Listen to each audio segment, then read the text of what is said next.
So, do you all know the meaning of this chant that we are chanting at the beginning of the class? Yes. Little. Okay, little. So, let me explain to you what are we praying, because it's a prayer. The chant is a prayer. And it says, Sahana Avatu. Okay? Avatu means Rakshatu. Rakshatu means to protect. Right? So, who is praying? Both the teacher and the student, they are both praying. Okay? Let us be protected. Okay?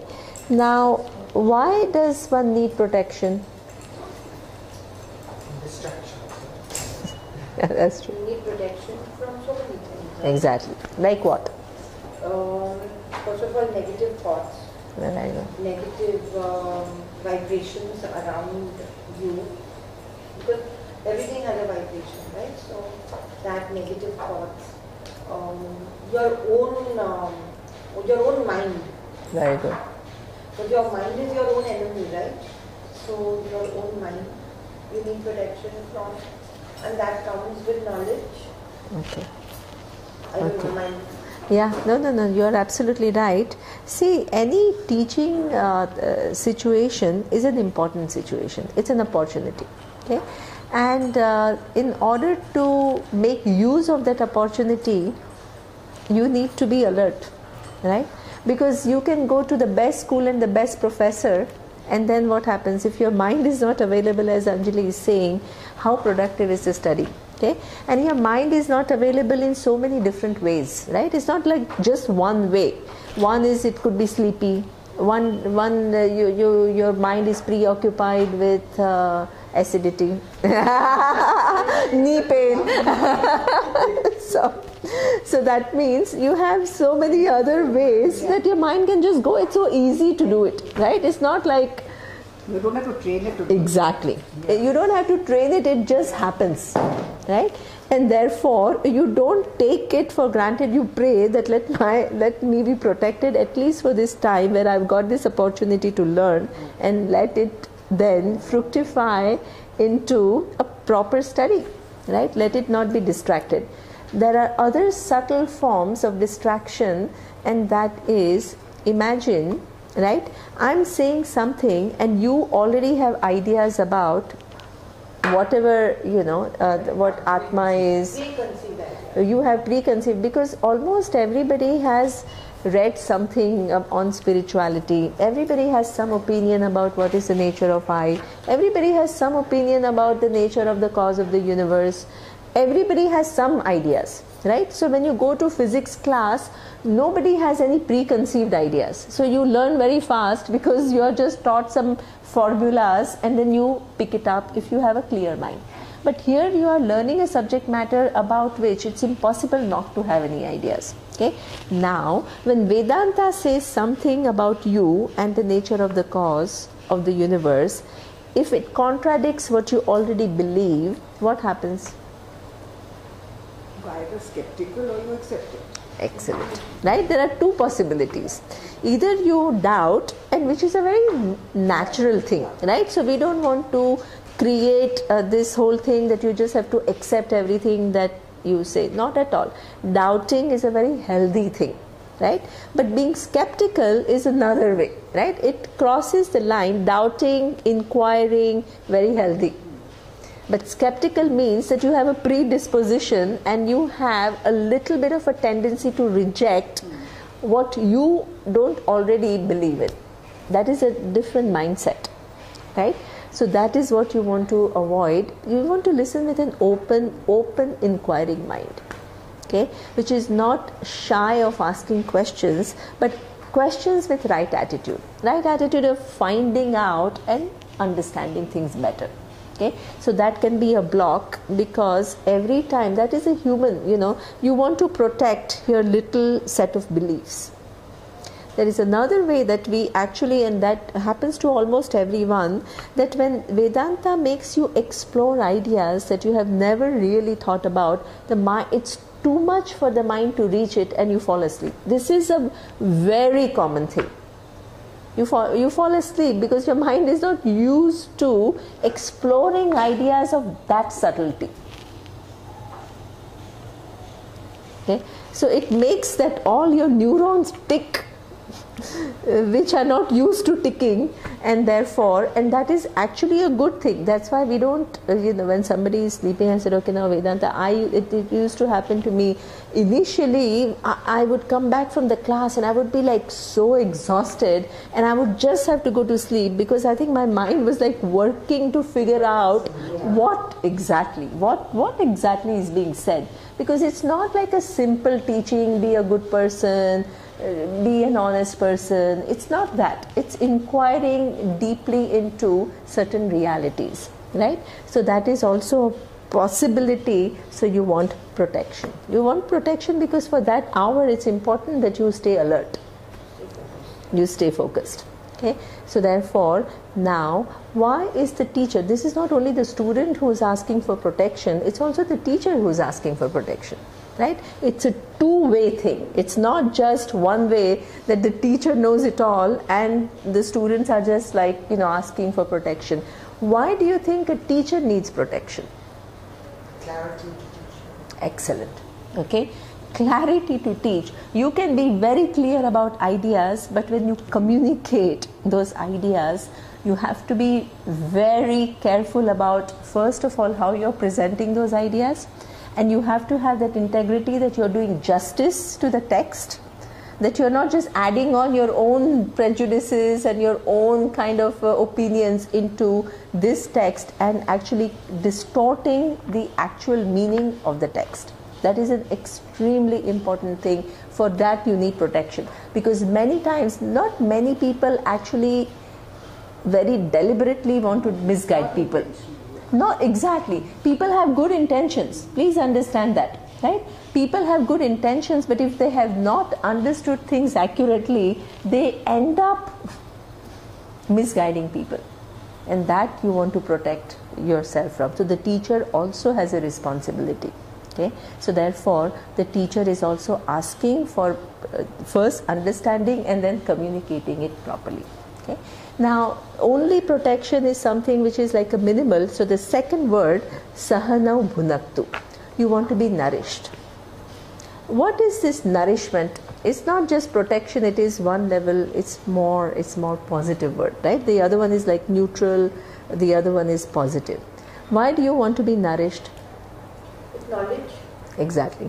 The knowledge is meant to nourish you. Okay, the knowledge is meant to nourish you at two levels. One level is understanding realities differently than what you have understood earlier. Secondly is to transform your life in keeping with that bigger understanding. Okay, so therefore that requires nourishment. It's not just what you listen for 1 hour. When you go out from here, right, situations will arise. You will, your emotions will come up. So many things will happen, and you want to be nourished enough here so that there is a carry forward. Okay, because it is all about personal transformation, change of perspective. And that has to be carried forward. So it requires just more than protection, you need nourishment. Okay? And also the teacher has to be very careful that the teacher lives what the teacher teaches. It's interesting, when we do retreats, we ask people to give comments about what they thought about the retreat. Okay? We were so surprised. 50% of the comments talk about how we teach, our teaching methods, how clearly we present ideas. 50% of the comments are about our character. So what happens is, without even realizing, people observe us. What a good person you are. Exactly. People observe. And people make statements. Exactly. People make statements, and I said like, I'm correcting you here. They're not observing, they're judging you. I don't know. Obviously, because if you're saying he's like this or she's like this, whatever, it's a judgment, isn't it? I don't know, because see, it's not like they are sitting and judging, right? They don't, it's not like it just flows, they observe. They observe and they themselves write very naturally about something that they believe in. That's true. There is some amount of judgment there, obviously. That is true. But that judgment doesn't mean always we think that judgment is something which is bad or and we need to judge. Constantly we have to make decisions. In order to make decisions, we need to have some amount of judgment. So judgment per se, there is nothing wrong with judgment, right? I mean, you can judge. But what I'm saying is, so many things, people, whether they judge or they observe, they are all the things which are like non-verbal communication. They see you and they try to somehow assess you as a person. So that means people have to, if you're teaching something which is so significant, you have to have some credibility in the eyes of people. Okay? And in order to have that credibility, what do you need? You don't need to be an excellent communicator. You don't need to take a class on communication. You really need to work on yourself in a way that when you walk your talk, your words carry certain weight.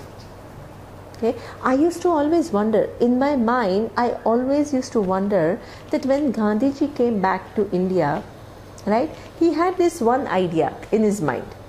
What is the idea? I want to defy the Britishers and I want India to be free. How to make this idea work? To communicate this idea to people and get people to participate to the extent that they made huge sacrifices, huge, and very happily. Okay, how do you do that? It's not easy. Try if you have one idea. Sorry? Hitler did the same thing. Who? Hitler? Yeah. It was an opposite thing. Exactly, but he did the same thing. Exactly. So to convince others whether it is a good idea or not a very good idea, you need to have some weight. Okay? And therefore, this is where you need to work on yourself. If you are communicating a good idea, which is a noble thing, you need to make an effort to become a noble person. The other day, somebody asked me this question. So you've been studying Vedanta for like so many years. So do you say that now you don't have any fear, you don't have any sadness, you don't have any anger? Exactly, right? So therefore, what do you think would be your answer? What do you think? Of course, you know how to balance it and you know how to... You're trying, but you're Exactly. and getting it. Absolutely, right? So I said, generally, we have this vision, which is what we call bipolar vision. Okay? Either you have anger or you don't have anger. So that means there are two extremes. And I said, growth is, there is such a huge line between these two extremes. Okay? So how, as Radhika is saying, you're evolving. Okay? You have that emotion. In fact, it is totally eliminating emotions is impossible. Totally eliminating is not possible. You meet any psychologist and they will tell you that you have range, human brain has range of emotions. And different situations will evoke different emotions. You can't avoid it. In fact, if you have confusion, right? If at the time of somebody's wedding, you are like completely sad, right? There is some kind of maybe there is some sadness because your daughter is going away. That could be, but you also have to have joy. Right? So if you when you're going to somebody's somebody is not well and you're going to see, you can't be like totally exactly. So that means that every situation has a corresponding appropriate emotion. Okay? And that range of emotion is something which is very healthy. It shows your emotional health. Okay? So therefore we are not trying to eliminate emotions here. We are not, first of all, trying to name emotions as negative, and secondly, we are not trying to eliminate so-called negative emotions. What we are trying to do is manage those emotions. Okay, that is very important. So that means the teacher has made some effort in all these directions, evolving, and it's an ongoing process, right? It's an ongoing process. It's what do you do with your emotions? whether you victimize others or not. Are you really even aware of your emotions or not? Are you acknowledging them, or you're trying to just hide away? Okay, all this is something which shows how evolved you are as a person. So that is a continuous process. So the teacher also is saying, please nourish me so I become the person who is eligible to teach this amazing knowledge. Teacher needs that. Okay, so therefore, sahanau bhunaktu, saha viryam karamavahe. Both are praying, let us make an effort, because all this protection and nourishment will not just, it's not like a magic stick which will run on you and then it'll, everything is wonderful. There is no such thing. Everything in this world requires effort. Okay, and this is why I have a very good friend in Bangkok. And she used to always say, because I used to tell that, please, we have this very romantic idea of spirituality that you will sit somewhere and then something will happen all of a sudden and then you'll be like this enlightened human being, right? Some click and then you'll be all enlightened. And then I used to say that, in fact, and then she used to say, I said, this whole teaching is growing clarity. You reflect on it, and the subject matter is always the same, your nature, the nature of the cause of the universe, the nature of the universe, and you keep on reflecting it from different standpoints till you get total clarity. Okay? So therefore, it's what we call growing clarity. It's not like from zero knowledge to enlightenment. That doesn't happen. You need to reflect, and then you need to develop your thinking, you need to develop your logic, and then you begin to see what the Upanishads are talking about. So that's a growing process. So then she said to me that yeah, you're absolutely right, because in no other discipline we expect like from zero to all. When you go to a physics class, you don't say from zero physics I'm going to have the PhD level physics, right? It requires effort, it requires time. Mathematics, art, music, everything requires time and effort. So why in this so-called spiritual pursuit we kind of postulate a different scenario? Requires effort, requires time, it requires effort, it is not that just by coming here and attending a few classes or sitting in meditation you're just going to become this wise person. Doesn't happen. So that is acknowledged, and both are praying for making right effort. Right effort, not only just effort, right effort. Okay, saha viryam karavavahe tejasvina adhitam astu. Let our studies, adhitam, tejasvi. Tejasvi means brilliant. Sorry? What did you say? Let our study be brilliant. Okay, so therefore this study has a purpose. And what is the purpose? To evolve in your thinking and to re-understand world in keeping with what is, rather than my own little vision of what is. Okay, so therefore let that be brilliant. This is why whole spirituality, if you ask what is one thing, what is one qualification which is required for spirituality as envisaged by Gita and Upanishads, there is one thing you require, it's non-negotiable, and that is objectivity. Objectivity means what? It means beginning to see things as they are. Beginning to see things as they are. What happens is we have so many different forms of distorted thinking. Okay, Surya does a module on objectivity, and he enumerates different kinds of distortions that our mind has. Oversimplification, okay, bipolarization, catastrophizing things. We distort in personalizing. When an event is something which is happening outside, you think that you are responsible for it. So that means there are so many different types of distortions that we all suffer from. Okay? So therefore, that brilliance means that you begin to understand your mind. and you begin to make it more objective. It requires certain self-reflection. Looking at yourself, because each one has a different type of distortion. So when a teacher... the baggage you're carrying. Exactly. So that baggage is like a filter. Absolutely. You look at everything like that. Absolutely. And then you're going to filter it through your own experiences, Exactly. your own baggage, your own whatever it is. Absolutely. And as Radhika says that, if you understand that I'm filtering it according to my own conceptions, then you are actually objective. Yes. What happens is when you're filtering it through your own lenses and you think that this is the reality, this is it, that is when you say that you are subjective. Our teacher used to say, if you are subjective, in some cases, you are projecting, right? And if you recognize that I am projecting, you are objective.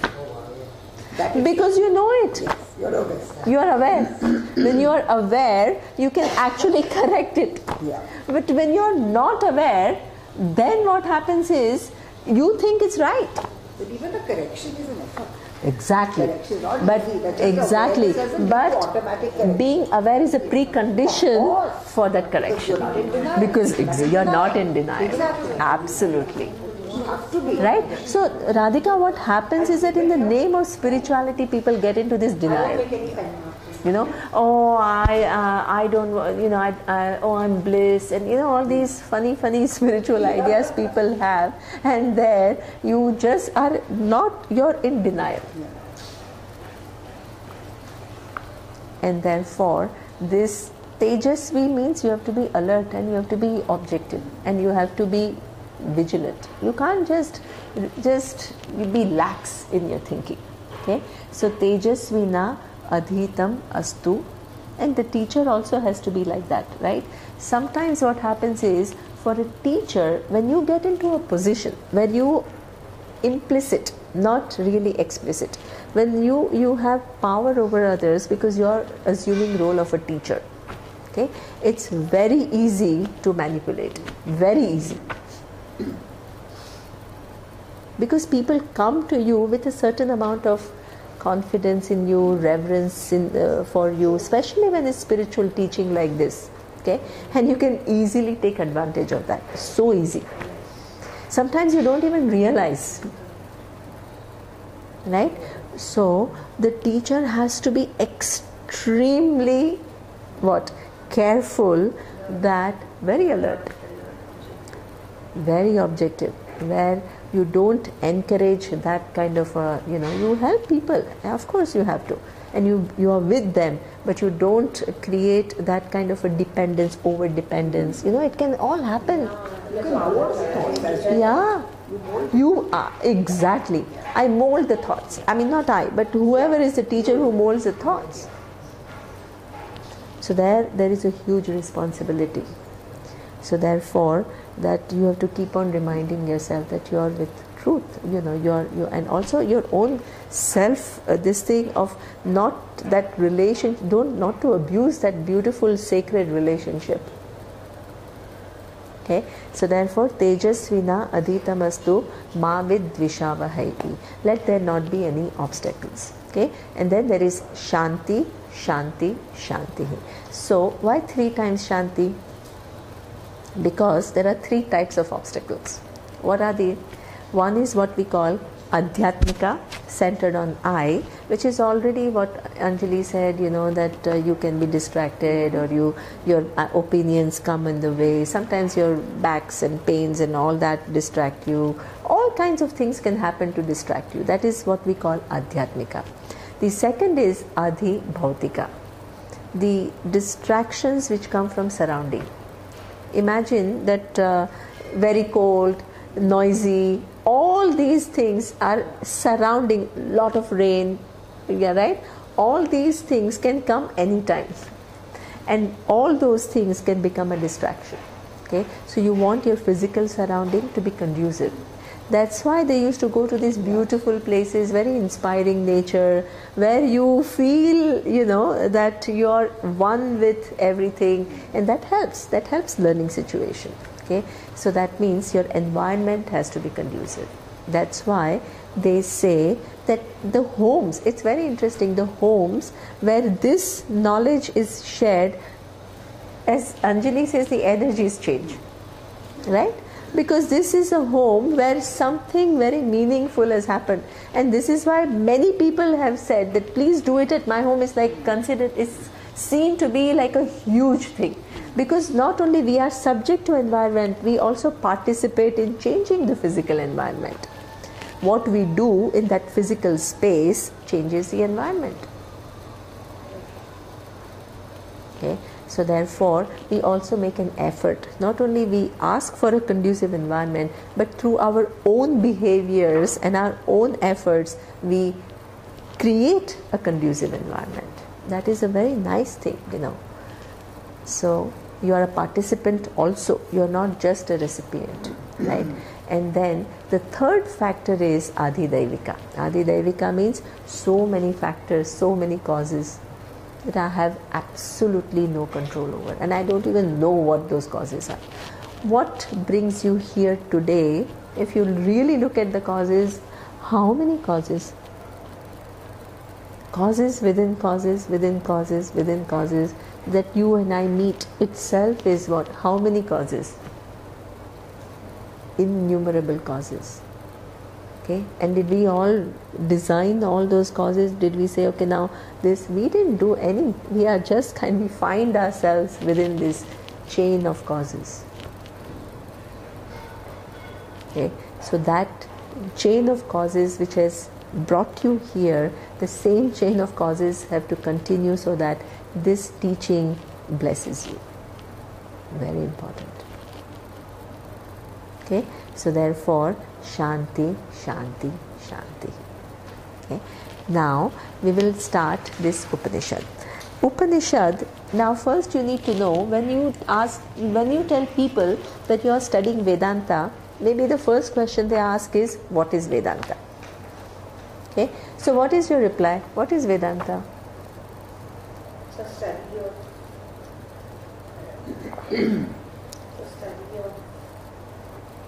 The last of the Vedas. That's the Excellent, right? If you really look at the word Vedanta, it only means Veda Anta. It means what appears at the end of the Veda. What appears at the end of the Veda is what? Upanishads. Okay, so there are 108 Upanishads or even more, but 10 are considered to be very important because Adi Shankaracharya has written his extensive commentaries on those Upanishads. Okay, so therefore, when you go and study Vedanta Shastra, you generally study those commentaries. So therefore, the Upanishads are like this, but if you look at Adi Shankaracharya's commentaries, it then becomes like this. Okay, extremely analytical in nature, with a lot of clarity, a lot of rigor, right, and clarity in thinking, beautifully written, brilliant commentaries. Okay, which not only substantiates what the Upanishads are saying, but little bit later what he does is he exposes what he is saying against what others are saying, and he's entering into some kind of a dialogue. This is what makes it analytical. Now let's say we two are entering in a dialogue. So let's say I have some contention and you have another contention, right? Now who decides? How do we decide who's right? You think one thing, I think one thing. What is the basis? You can easily say, yeah, both of us are right, but that's not true. One thing, right? If two people are saying two totally different things about one thing, then you need to examine. Either both can have a point of view, right? One can be right, one can be wrong, both can be wrong. All these possibilities are there, right? There are different possibilities. So you need to engage in inquiry to determine, are both wrong? Is one more right than the other? Are both equally right? What is it? You can't start with an assumption that everybody is right. This is another problem with spirituality, because people say that, oh, in spiritual world everybody is right. Everybody is not right. The realities are what they are. If you have understood them correctly, it is right. Okay? And in order to find out what is, you need inquiry and you need analysis. So the whole approach of Adi Shankaracharya is analytical approach, exposing to different ideas and examining them and seeing what holds and what doesn't hold. Okay?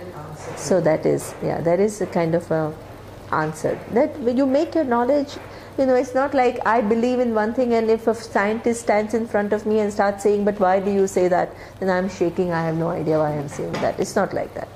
Okay? It has a certain rigor. So you can defend what you're saying because it's arrived through that reasoning, not just blindly. Right? Nobody's done commentaries after that. Sorry? Nobody's done commentaries. Nobody has done commentaries. Nobody's done. Okay. There are some other teachers who have done some commentaries, who are what we call the Dvaitins. Right? The Madhavacharya has done. So there are other scholars who have done. Then he has entered into, this is what we call Advaita Vedanta technically. Okay? So the vision of oneness. And then he has entered into discussions, and then what Adi Shankaracharya says is now what actually has remained, because that is where he defeated all the scholars in his time. So that's why. Okay.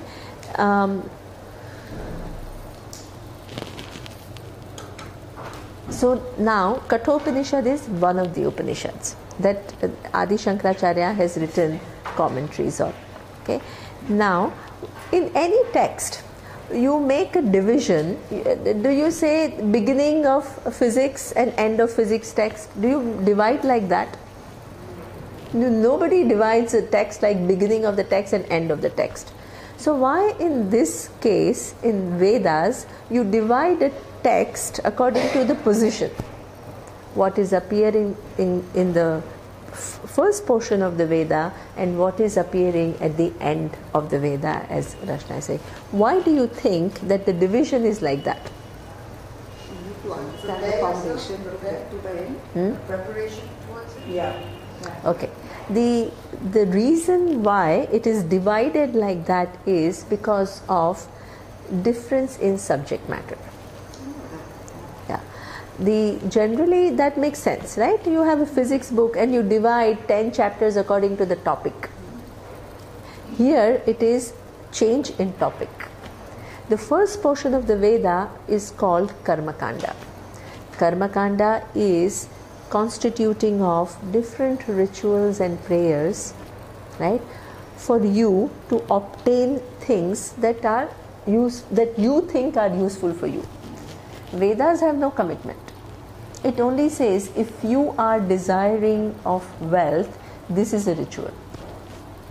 And if they even get more specific, because you can be desiring of wealth, but what type of wealth? Somebody is interested in financial wealth. Somebody is more interested in power rather than the physical wealth. Somebody is interested in gold rather than the currency notes. Somebody is interested in property, even that wealth. Or somebody wants wealth in form of good family. There are so many n number of possibilities. So there are specific rituals which are saying if you want that type of wealth, then there is this ritual. Okay, so this is how the prayers and highly targeted prayers, very targeted prayers. Okay, what does a prayer do? I had explained earlier, it's not that you pray for something and then it will come. The prayer is always what you're doing. Prayer is an act.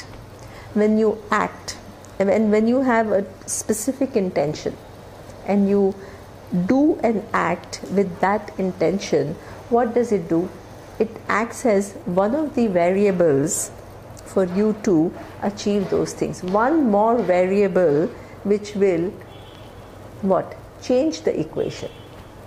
I love the example that Neeru gave, because before that I used to give example of economics because of my background, but she gave a very nice neutral example. Okay, H2O 2 hydrogen atoms and 1 oxygen atom. What will it be? Water. You add one more variable, H2O2. What does it become? Hydrogen peroxide. Okay. By adding that one variable, what has happened?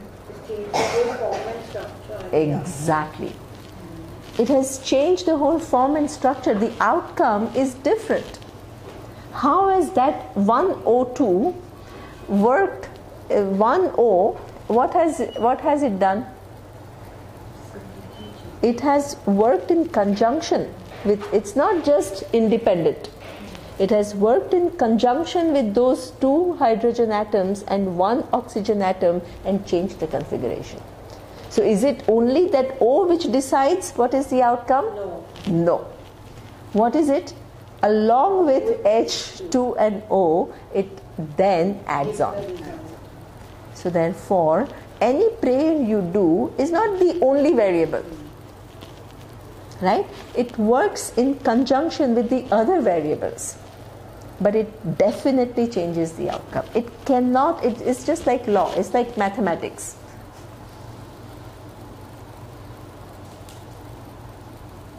It is just what we call game of probabilities.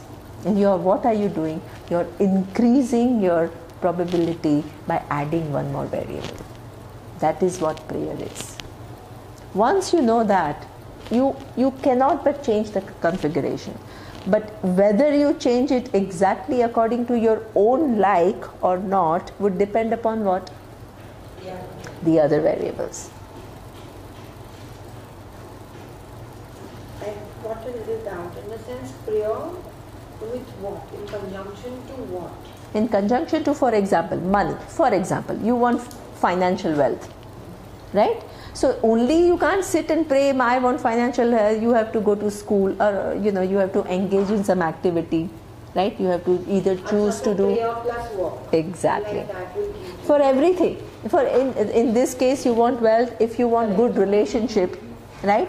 One thing is you pray for good relationship, but you need a corresponding work effort. Exactly. According to what you are looking for. So what you see what I mean? Now you understand. Yeah. No, not at all. Please ask. These are important questions. Right? So therefore, this is how this whole prayer works, right? So that whole Karma Kanda section is full of prayers for different things that you are looking for in life, very specific. Okay. Now, what does end of the Veda? The whole topic is different. And what is the topic? The topic is Brahma Vidya. Brahma Vidya means the knowledge of Brahman, which is the reality. Okay. Now, why does one need it? Why does one need? I'm just engaged in life. I want this. From now, from the time of your birth till now, how many different desires you have had? Countless. Okay. So you can keep on praying for one thing. By the time you get that, you lose its value. Then something else emerges, and you can continue on and on and on and on. Okay. So why do you need the second section of the Veda?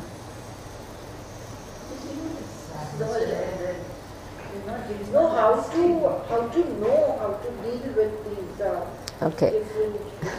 Yeah. One thing you need to understand is you want to fulfill all these desires for whom? For yourself, your own self, right? And if you ask yourself this question, that all these different desires that I have fulfilled so far, has it really given me the lasting happiness that I'm searching for or not? You have to ask yourself one question.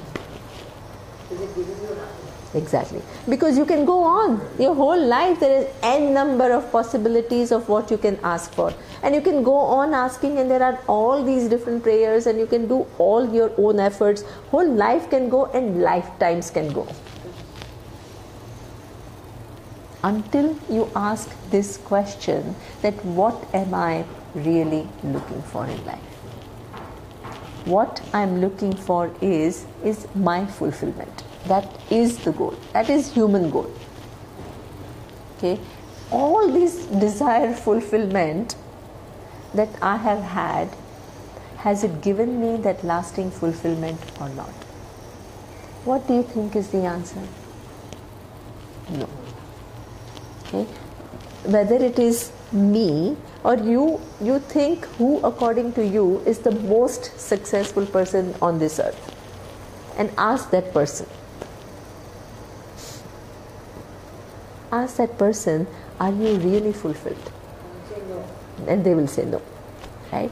So that means now you're not only looking at your own life, you're looking at life of others who you think are the most successful, and you say, by this process there is no way, neither in the past anybody has gained the fulfillment, nor in the present, nor in the future. Okay, my fulfillment is not a function of what are the other things that I acquired which I have not acquired so far.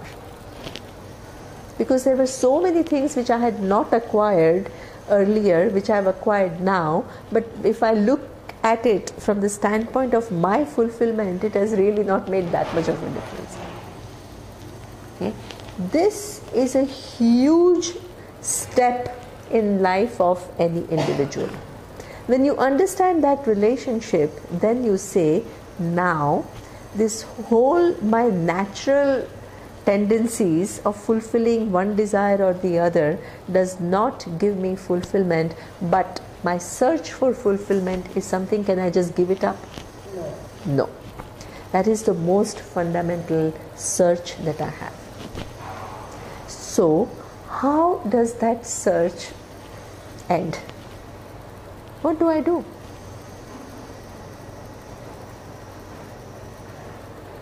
You learn, you study. Exactly, right? You read the scriptures, So, you exactly. do meditation, you do so many things. True. So now I'm telling you why you need end portion of the Veda, right? So that means now you have said that this Karma Kanda prayers and all, they are useful. We are not saying, please don't think that they are useless. They give me things. They are good. I have some needs of resources. I have need for good family. I have need for my promotion. I have those needs. It's not like exactly, right? So that means it's that those prayers have their place, but they cannot give me the final thing that I'm searching for. That means again what happens is we put one thing, one extreme to the other. Either your whole life is devoted to your family, your professional life, your personal life, or you say this is all useless and I just want to go to spiritual world. We are not doing that. We say all that can give me something. It gives me nourishment, it gives me resources, it gives me certain amount of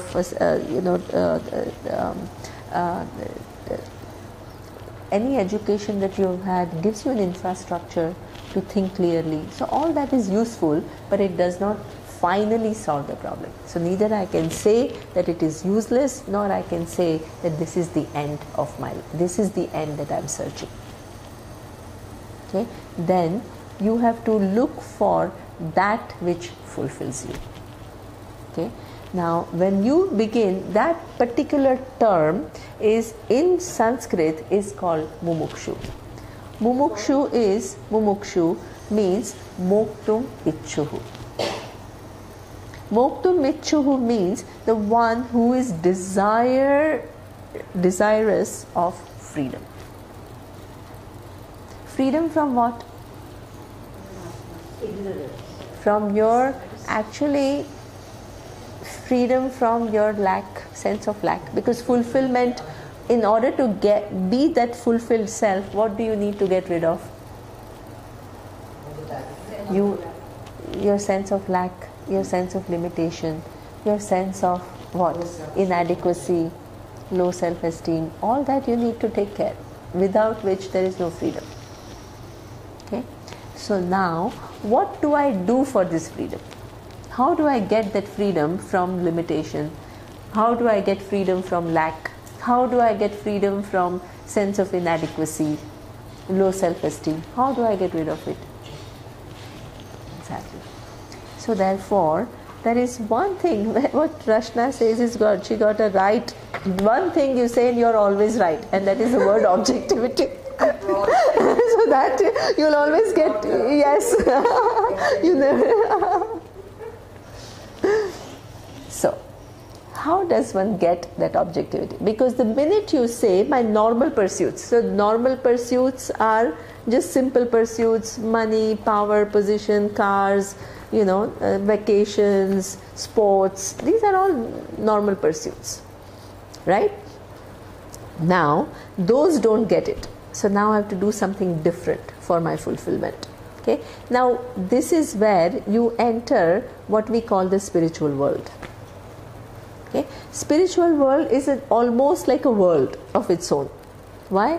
Because you open a spiritual so-called magazine. We had gone to France recently, and Surya's friend gave him this huge magazine which has all these different spiritual, each one is having some practice or the other, and they are all kind of saying, now our practice does this one does that. So this is all outside our normal search for money, power, cars, sports and all that, right? And that includes what? What do you think those things, pursuits include?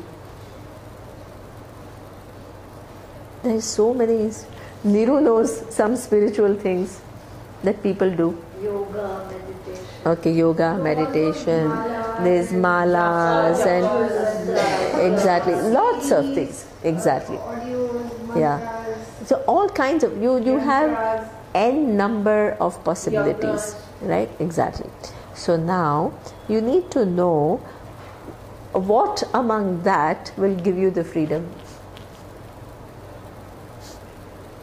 That is your sense of I. No, that is. Generally, we go by what you feel. Exactly. So you feel what resonates with you at that given point in time, right? Then exactly. Then you keep trying different things because absolutely. If at all you find something. Absolutely, right? So what generally, how do we go by and look for something? What resonates with you at that given point in time? Then when you find that, okay, now this has done its job, maybe it has helped you, right? And then you go to something else. Because now this has done its job, now you are still not totally satisfied, so you want to go somewhere else. Then you go somewhere. And then there is nothing wrong, please understand. This is how we human beings, we explore things, right?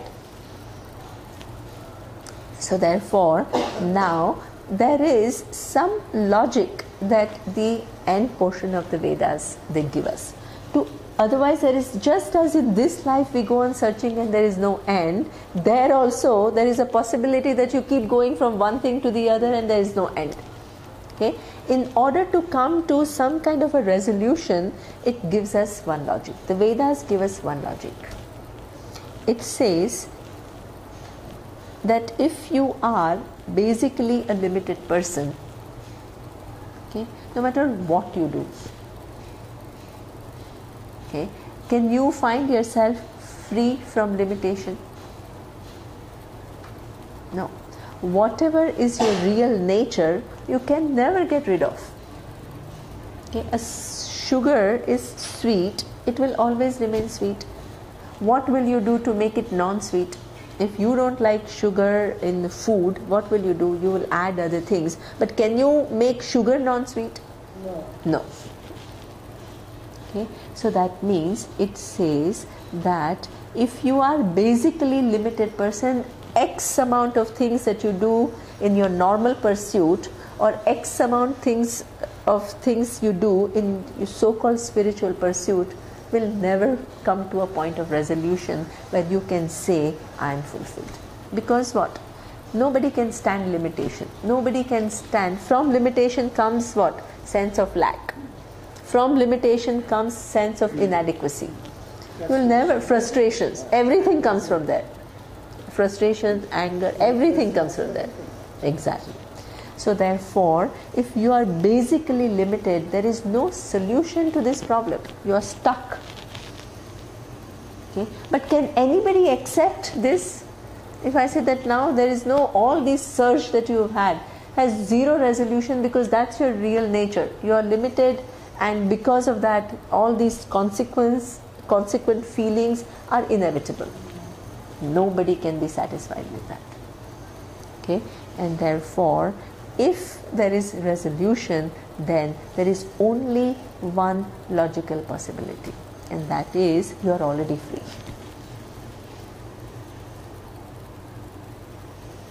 If you are already free, then what?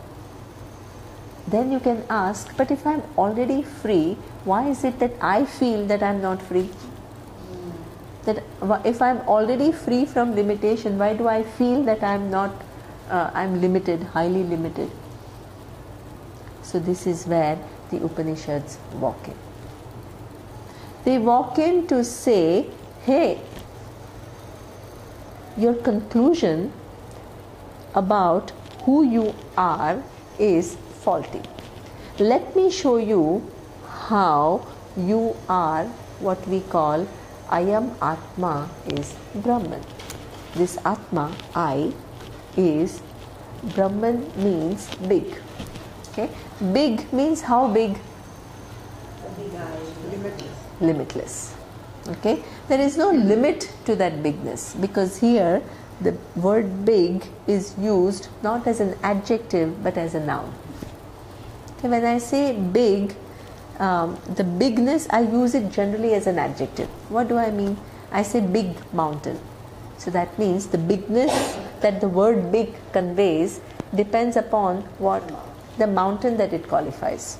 Right? Mountain decides how big. When I say big table and when I say big mountain, what is the bigness that comes to your mind? Different bigness. Why? Because the noun qualifies the bigness. When I say table, I can't imagine the size of a big mountain, right? Even if I imagine a big table, it only can be a certain size. Bigness is defined by the noun. Exactly. The bigness is conveyed by the noun that it qualifies. Okay. Now here, big is used not as an adjective to a noun, but as a noun in itself. Brahman. Brahman means big. How big? Not qualified by something else, not restricted by something else, but big without any limits. That is the vision of Vedas about your nature. So therefore, now from Karma Kanda, where you are busy doing things to get your fulfillment, what Upanishads are doing? They are making you re-look at your own nature and your own conclusion about who you are, and make you see yourself in a totally different light than what you, not only you, but everybody else around you takes oneself to be. Okay, so therefore it is what we call a total shift. The subject matter of Vedanta is different. It is re-examining reality about myself. Okay, and then understanding my true nature. So therefore it is all inquiry based, because if you are already free from limitation, what do you have to do? Do you have to do anything? Take out all the, So chip it away, all your wrong You can see. conclusions. Exactly. So the whole pursuit becomes what? The pursuit of inquiry, pursuit of knowledge, re-looking at it, and if my conclusions are shown to be erroneous, what do I need to do? I chip it away. I take out and I take out and I take out till I see certain fact about my own reality, which is already full. Okay, so that is the whole approach of Upanishads. So this is why the topic is different. That's why the end of the Veda are given such an importance. You have a Vedanta as a topic. Okay, what appears at the end of Vedas are the Upanishads, right?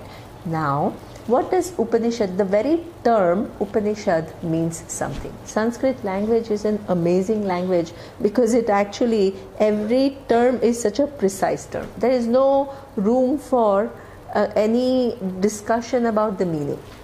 It's like words with very specific roots, they come together and they create a meaning. Okay, so this word Upanishad comes from the root, okay, Sat. Sadlu. If you look at Dhatu Patha, which is called, we call the book of all the roots in Sanskrit, it comes from the root Sadlu. Sadlu means Sat, the root Sat.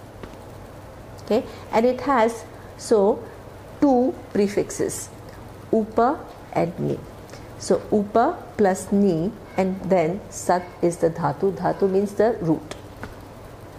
Okay, now this root, what does it mean? It has three meanings. If you look at the dictionary, it has three meanings. Okay, Sadlu Dhatu, as Dhatu means root, has three meanings. One is to make you gain. The second is to remove something, and the third is to totally disintegrate. These are the three meanings. Okay, so this is the meaning of the root Sat. Now Upa is the first prefix. Upa means Samipe, something which is near. Okay, now just like big, near is a relative term, right?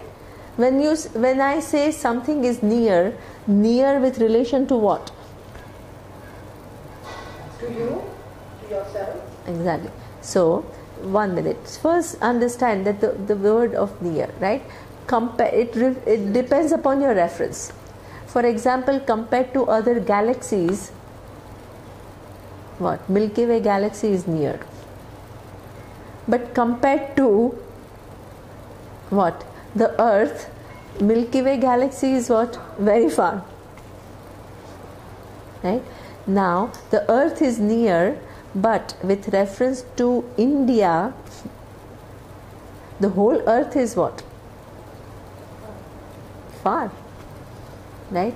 Now, compared to India, Bombay is, for me, near. So, the minute you change your reference, what was far is becoming near, and what was near is becoming far. It's a relative term, right?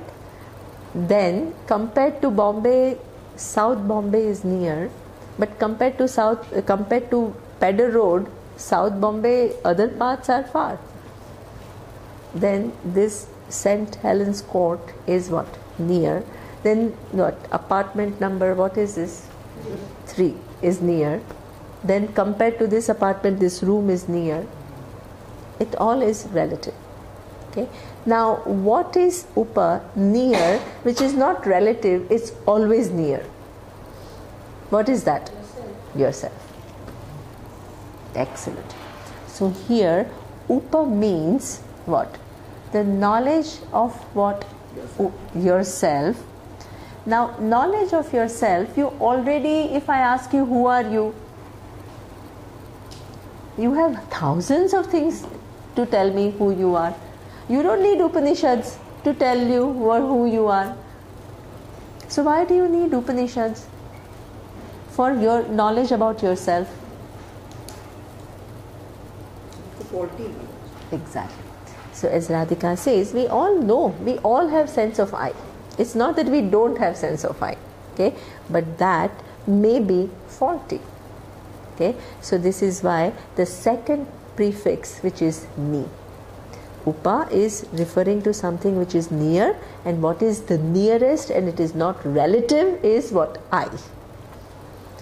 And here it is Nishchayatmika. Nishchayatmika means well ascertained knowledge about I. Upanishad. A well ascertained knowledge, it is not just based on your feelings, your intuition, it's well analyzed and ascertained. Nishchayatmika. Any Nishchayatmika, it can only be after examining. Okay, so therefore, well ascertained knowledge of I, which is the most near to me, and it's not a relative nearness, it is the near for everyone. Okay, what will it do? When I say that, let's say the color of stone in Venus, planet Venus is, let's say, pink. If I say that, this is knowledge. Maybe it's true and it's knowledge. What does it? How does it change your life? In no way does it change your life, right? Here, the well ascertained knowledge of I, what will it do? Look at the three, what? Three, exactly, three sats. The root meaning of sat. What will it do for you? It will make you gain what? The fulfillment that you are searching for. It will remove, exactly, right? It will remove all the doubts, all the vagueness, all the self-doubting, all the faulty notions. It will remove all of that. Okay? And then completely disintegrate what? All the three. The result of the doubt and all is not just your doubts and your errors, but because of that comes what? All your suffering, right? It's not just your limitation that you feel that I am limited, but along with that comes what? All your sadness, your anger, your frustrations, the whole burden that we carry within ourselves. So it totally uproots and it disintegrates. It doesn't mean it comes automatically. No. Because theoretically you can understand it. Exactly. But to actually incorporate it, Exactly. It doesn't come. So no, it doesn't come. So this is why you are absolutely right. So this is why we have the second subject matter in the Upanishad, which is what we call Yoga Shastra. Yoga Shastra. That which leads you to that. Exactly. It is. Cerebrally. Exactly. You don't know. Exactly. Yeah, to live it. So therefore, very true. So therefore you need, and that is part of this learning, right? You prepare yourself for this knowledge. So that's what in the Gita and the Yoga Shastra. So that is Yoga Shastra. Who's eligible for this knowledge is the one who's been through some process. Exactly. Absolutely. Absolutely. That is a Yoga Shastra. Because as sorry, no, you call it Brahma Vidya and Yoga. So if you have any text of Gita, it at end of every chapter it says, Iti Srimad Bhagavad Gitasu Upanishadsu Brahma Vidyayam Yoga Shastre Shri Krishna Arjuna Samvade. So here it says that it is what is said in the Upanishad is also said in Bhagavad Gita. What is said in both Brahma Vidya and Yoga Shastra? Brahma Vidya. This knowledge of you being Brahman, and then second is preparing yourself so that you know that knowledge. Exactly. You can incorporate that. You can, exactly. And you can live it and then you can assimilate it. Yeah, exactly. Because as you very rightly said, and we will see it, it's not like because you know that, then your whole, it's not that. It requires some effort. It does change your perception. Yes. It changes your entire 180-degree view. Yes. But it doesn't take away, like you said, any of the suffering. No. It actually, that suffering, angry. No. It might make you pause. Yes. But you still feel angry. Yes, exactly. Remember that Gita part which we did? Yeah. Yes. Krishna says, how is the person prepared? Yes. The intention, the time. Yeah, exactly. Yes. The truth. What is a sannyasi? Yeah, Those things exactly. We did. That's Yeah, the lifestyle and yeah. And then you talk about the Yoga Shastra. Yeah, so there's a lot of, that's why Gita is a very important book, because it talks so much about this Yoga Shastra. How do you prepare yourself for this knowledge? Because you need, any knowledge requires preparation. You want to study PhD in physics, you can't just, even though you are super intelligent, you can't just enter the class. You need to study, primary, secondary or whatever. Every knowledge requires preparation. And same, this knowledge requires preparation. And that objectivity is the preparation. And that objectivity means that you look at your present level of subjectivity and you work on it. Yeah. So therefore, then it completely disintegrates. Okay, so this is the very word Upanishad tells you what the whole teaching is. What is the subject matter of Upanishad? Okay, now we will just look at, now what is the time? Okay, so we'll finish at what time? 5:30. Just 7. Can I finish at 7? Is it okay? Okay. So now. Mama, when I can't. I'm okay to travel over.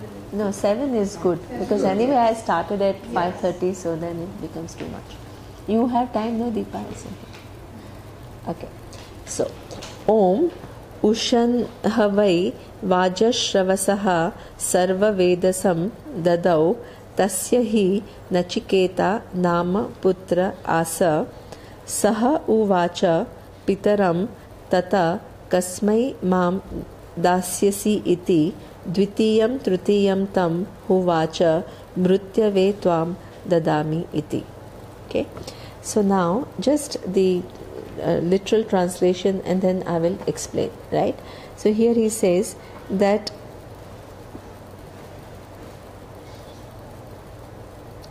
desiring the result, Vajashrava gave away all his wealth. He had a son named Nachiketa. He said to his father, "Father, to whom will you give me?" And he asked 2 or 3 times. And then the father said, "I will give you to Lord Yama, the death." Okay. So, Katha means what?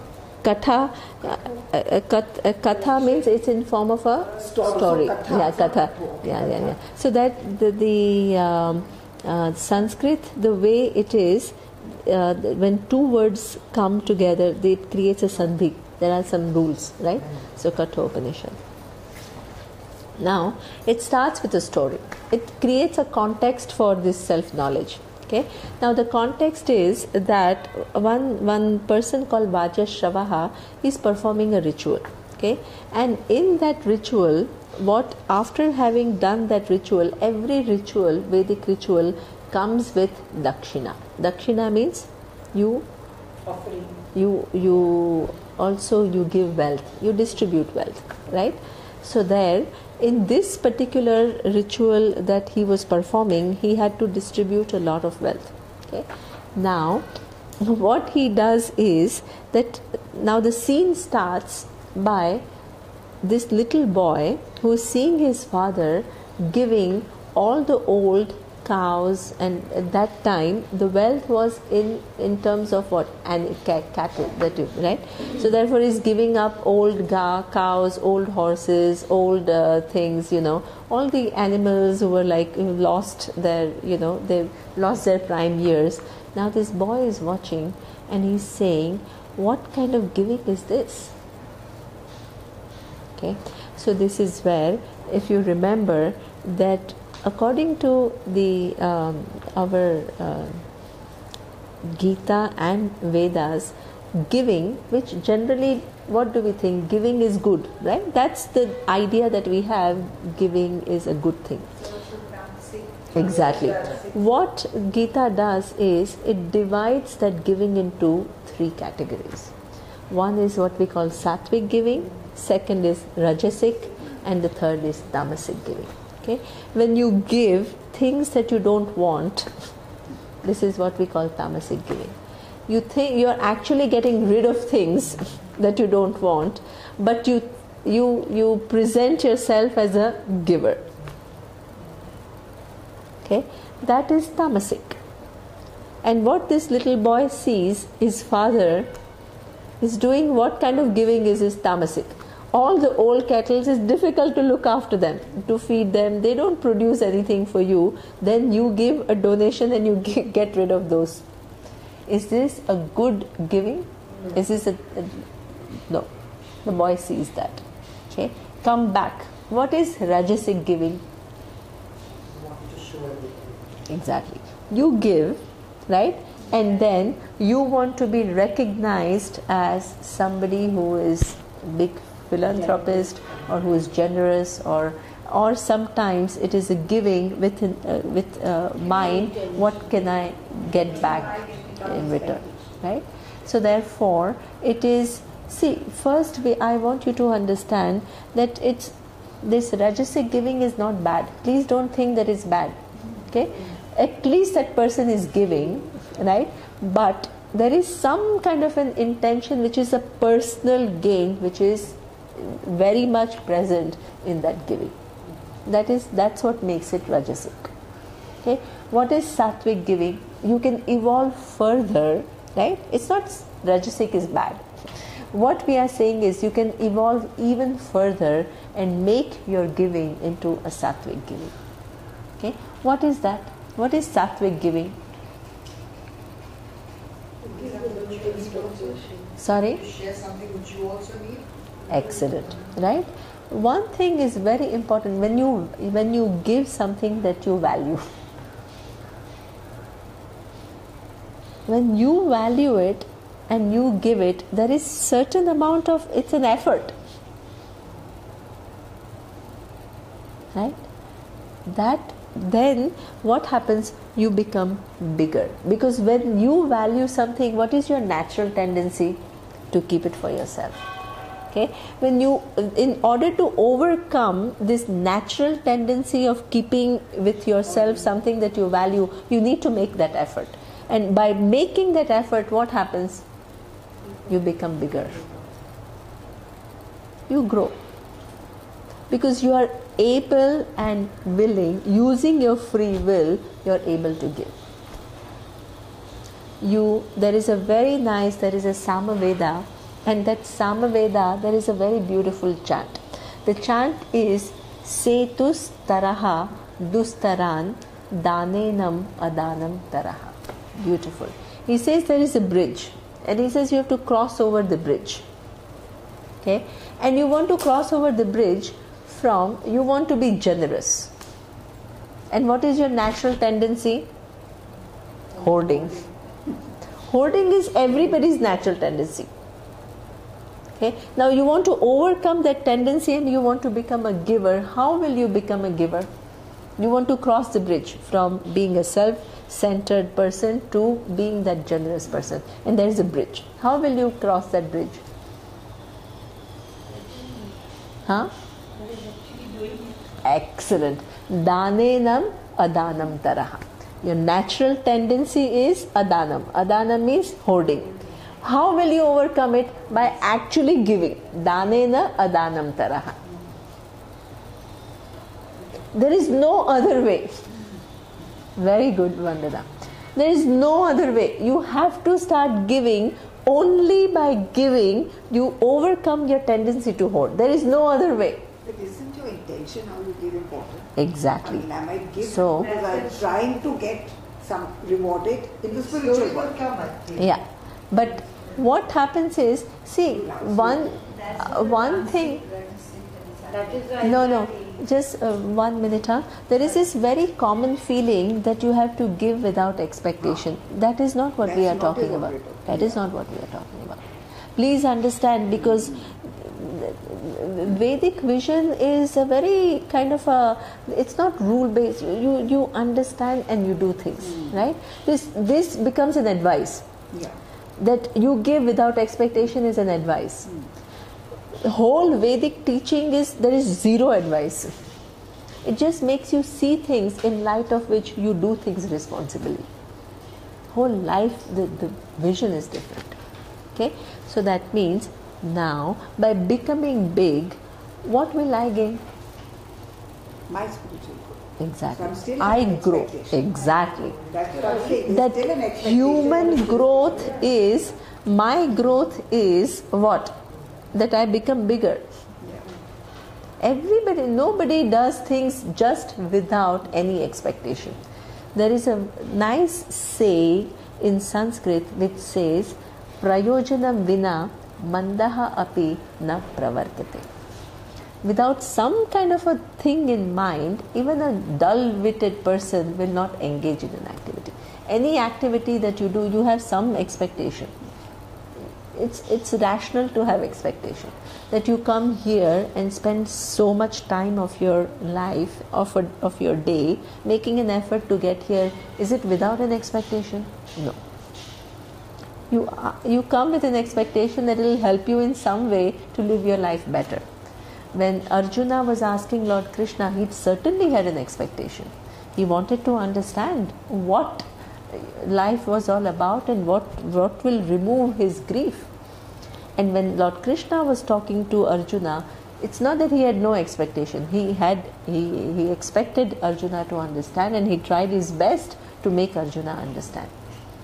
So expectation is something which is a very inherent part of your decision making. And don't try to eliminate that. That is rational. That is being rational. Otherwise you're a robot. Right? Imagine you even try to conceive, you're just doing things without any expectation. With no end in mind, no goal in mind, just nothing. Blank.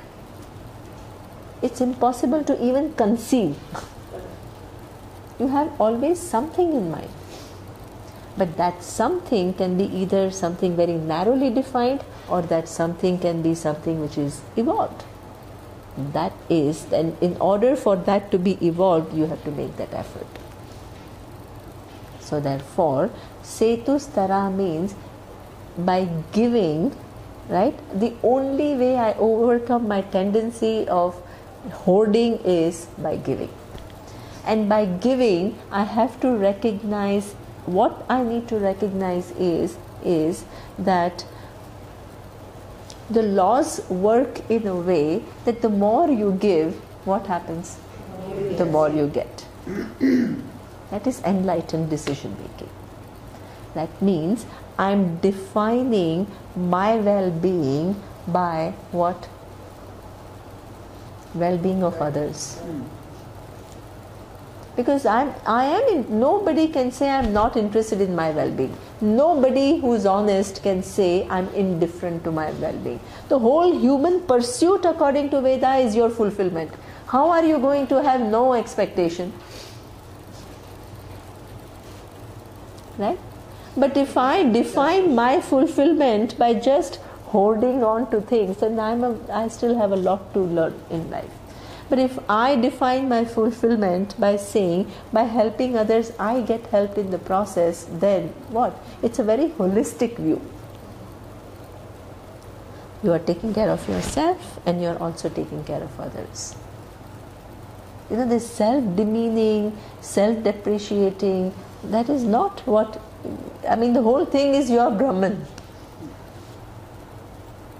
Okay?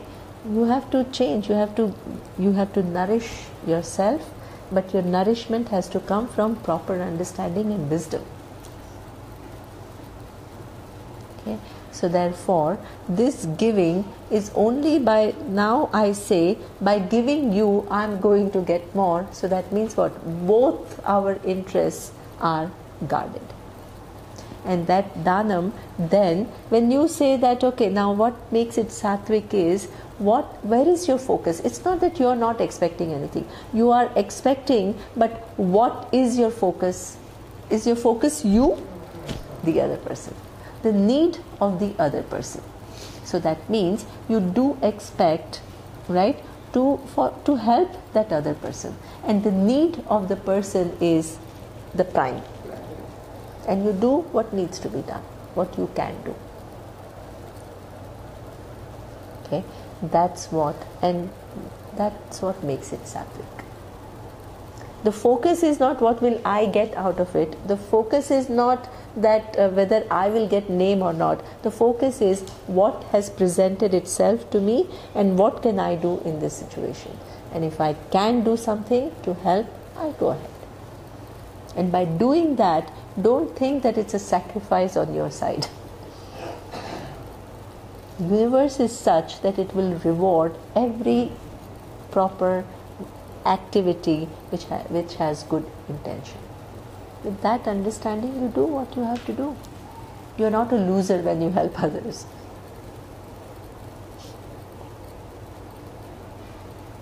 you are a gainer. That is the vision. You are a gainer, but your focus is not my little gain. Your focus is how can I help others.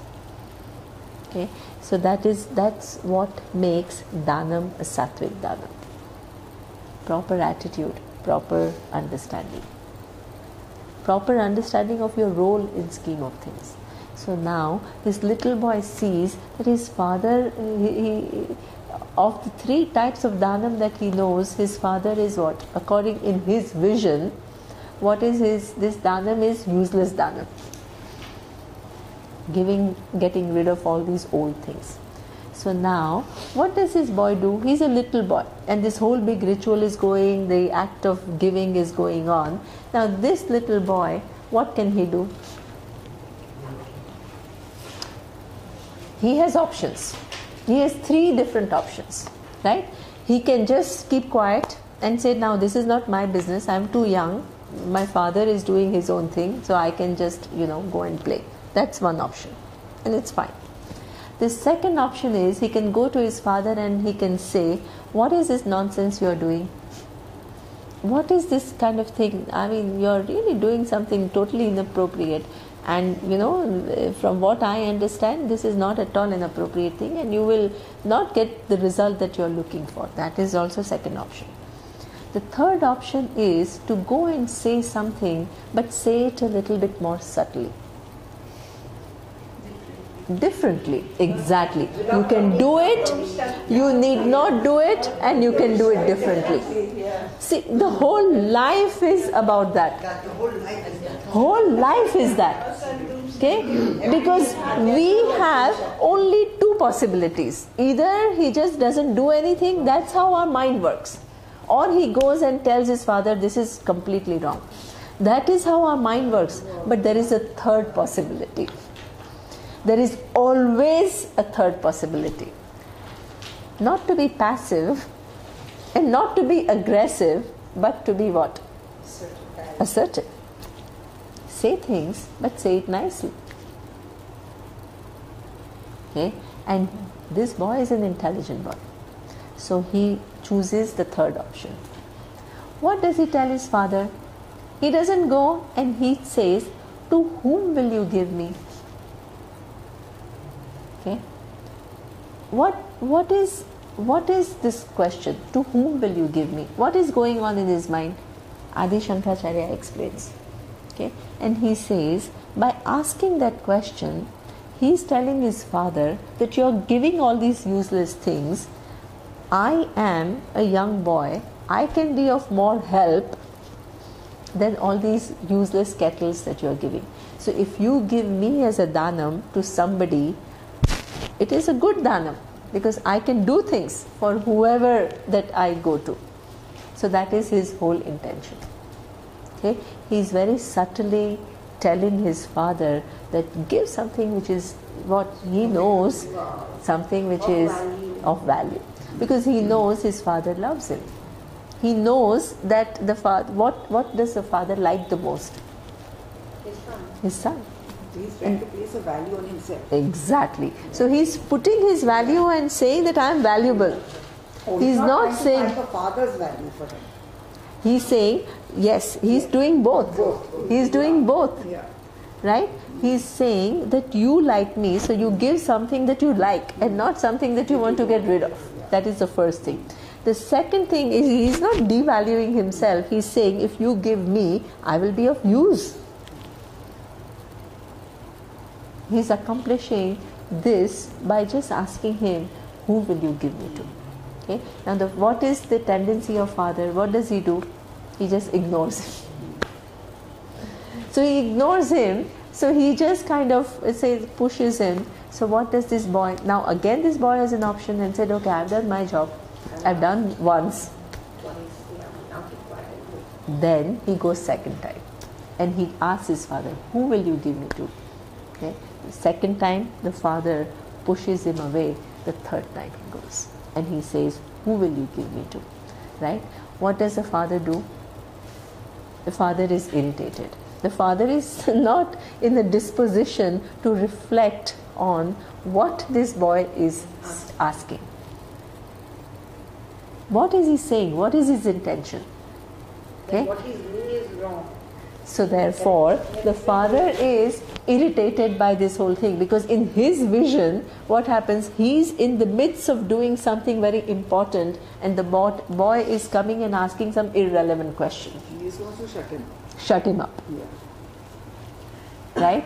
So then, what does he say? I will send you to Mrityu. My God, that is a big thing. Now, what does the boy do? That we will see next time. That So is well you explained the a vision. real thing, So yeah. beautifully you started and you took us into fantastic. Thank you. So we will see what makes him ask for this knowledge. So that there's a whole story which leads to it. It's a very interesting story. So the root you said is Sat or Sat. Yeah, so generally what happens is in Dhatu Patha, it is actually written as Sadlu, but Rukara is an it letter, so you don't need to pay attention to all of that. So it becomes like a Sat root. But if you look into Dhatu Patha, it will appear as Satlu. Because there is In our language, Sat root. Sat. Yeah, The to. the Takara. It's about the. No, generally what happens at Takara ending, when it comes with a soft vowel, it changes. There are all these rules of Sandhi. So it becomes Sad. So there are all these, you need to know the language. That the word Sat becomes Sad if it is followed by something. So that is. So there are three things that Sat means. The first is to make you gain. Yes, That is right. to gain, yeah. And to remove something and to totally This disassociate. is, yeah.